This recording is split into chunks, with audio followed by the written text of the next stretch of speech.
Dans son mémorandum pour des élections plus inclusives et plus proches du citoyen, le CNDH propose d'amender la loi 57-11 relative aux listes électorales générales, nous informe le matin en une. Le Conseil entend ainsi permettre aux membres des forces armées royales de tout grade en activité de service et les agents de la force publique de s'inscrire dans les listes électorales et uniquement au titre des élections communales.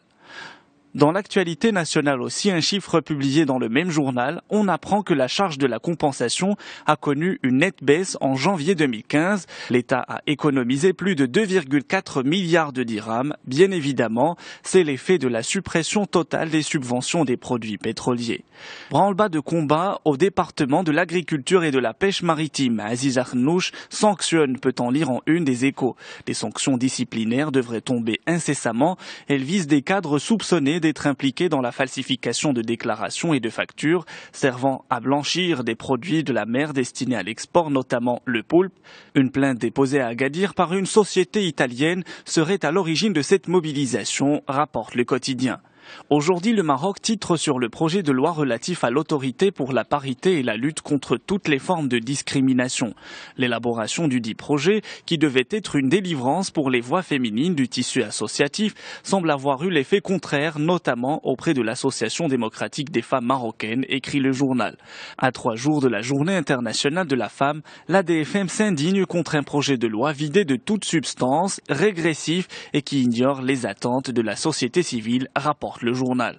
La presse française s'intéresse largement à la Chine. Le quotidien Le Monde nous apprend que Xi Jinping met au pas son armée. Le président chinois poursuit la modernisation des forces militaires et mène une campagne anticorruption. Le premier ministre chinois Li Keqiang a annoncé une hausse du budget militaire de plus de 10%, portant le budget de l'armée de libération populaire à plus de 128 milliards d'euros.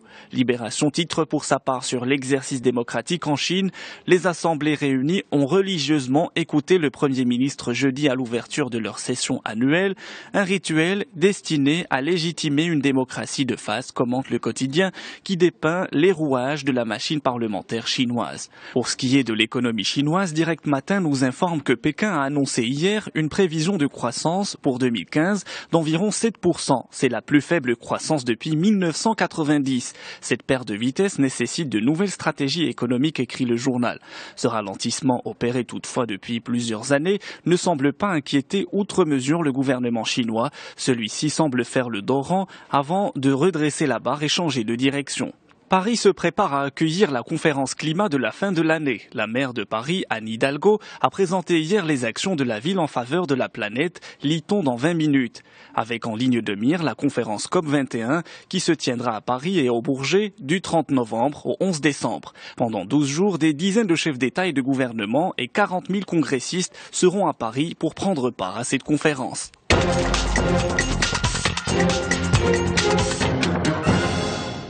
La revue de